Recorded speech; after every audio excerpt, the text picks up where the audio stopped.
देखा जा। अपने आंगन में बैठी बैठी रो रही थी कि पता नहीं मेरे घर प्रभु आएंगे या नहीं। बालक भगवान को उंगली पकड़ के लेके आया और जैसे ही मैया ने दर्शन किए तो उसकी तो हालत खराब हो गई। अब सोच रही है कि पहले भगवान को प्रणाम करूं कि अपने लाला को प्रणाम करूं। क्यों? गुरु गोविंद दोनों खड़े काके लागो पाहे, बलिहारी गुरु आपकी गोविंद दियो बता। जो भक्त को भगवान से मिला दे वही तो गुरु है, जो जीव को ब्रह्म से मिला दे वही तो गुरु है।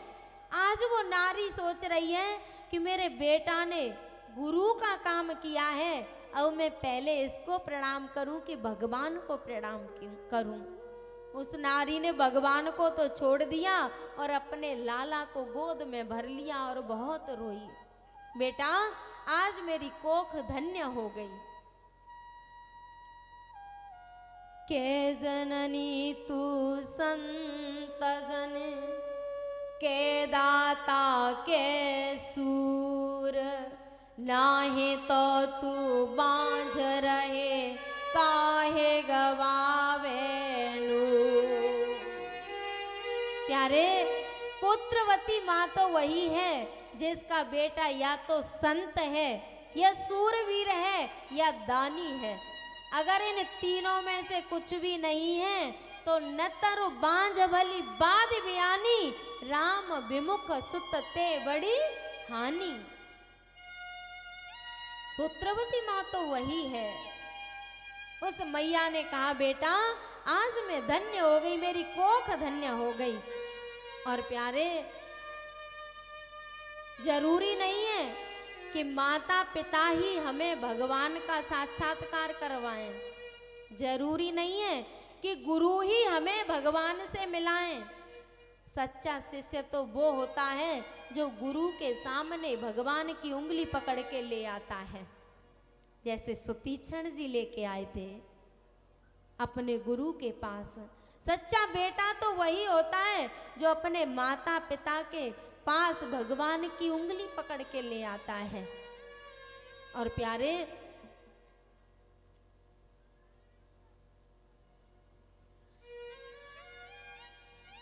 सामर्थ ना हो, कलिकाल में इतनी सामर्थ नहीं है कि भगवान को सामने खड़ा कर दें, तो कम से कम जीवन में एक बार भगवान की कथा तो सुना दें। एक बार तो अपने माता पिता को परीक्षित बना दें। और प्यारे, ये धन दौलत जो हमने इकट्ठा किया है ना, उससे ना तो हमारे माता पिता का कल्याण होने वाला है और ना हमारा कल्याण होने वाला है। सब यहीं रह जाएगा। धन्य है वो संतान जो अपने माता पिता को भगवान की कथा सुनाते हैं। और बहुत से तो ऐसे हैं, जीते जी तो माता पिता को कभी ना तो परीक्षित बनाया, ना कहीं कथा सुनाने ले गए, और जब मर जाते हैं ना फिर धुआंबंद तेरही करते हैं। उस तेरही से किसी का कल्याण होने वाला नहीं है। मरने के बाद वो माता पिता मुक्त होने वाले नहीं हैं। चाहे धुआंबंद कर लो, चाहे पूरे जिले का धुआंबंद कर लो, लेकिन उनको मुक्ति मिलने वाली नहीं है। हाँ, यदि जीते जी उनके सामने भगवान की कथा करा दी, उनको परिचित बना दिया, तो निश्चय ही भक्ति का मार्ग वो पकड़ लेंगे। हो सकता है वो मुक्त हो जाएंगे। और प्यारे, जो इस भगवान की कथा को सुनता है वो तो मुक्त ही हो जाता है। धुंधकारी जैसा प्रेत, धन्या भागवती वार्ता प्रेत पीड़ा विनाशिनी।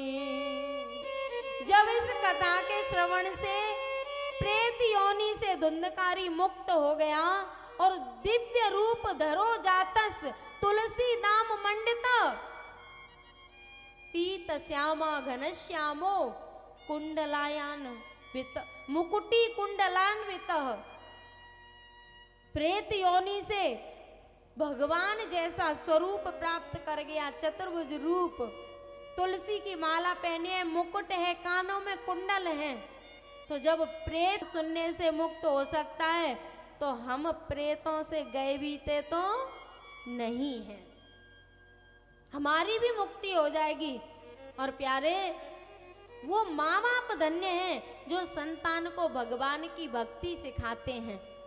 एक माँ हुई है मदालसा, जिसने संकल्प कर लिया था कि जो जीव मेरी कोख में आएगा उसको किसी माँ की कोख में नहीं जाना पड़ेगा।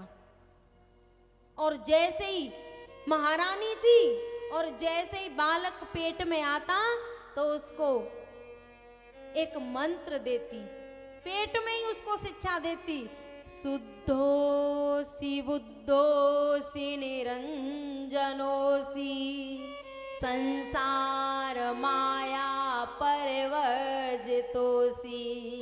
बेटा, तू शुद्ध बुद्ध नित्य आत्मा है और ये संसार की माया बड़ी प्रबल है। भूमि परतवा डाबर पानी जिम जीवय माया लपटानी। प्यारे, हम सब शुद्ध बुद्ध हैं, लेकिन यहाँ आके मोह में माया में फंस के अपने स्वरूप को ही भूल गए हैं। ईश्वर अंश जीव अविनाशी, चेतन अमल सहज सुख राशि। और अब हम हो गए हैं घनश्याम मूलचंद फूलचंद, अपने स्वरूप को भूल गए, इस शरीर को ही मैं मान लिया। प्यारे, सच्चे माता पिता वह हैं जो अपनी संतान से कह देते हैं, बेटा खूब कमाओ विकास करो, लेकिन जीवन में हमारे सामने एक बार तो कोई ऐसा सत्कर्म करा दो जिससे हमारा कल्याण हो जाए, एक बार तो हमें जीवन में परिचित बना दो। और प्यारे, जो धन दौलत हम कमा कमा के रख रहे हैं ना,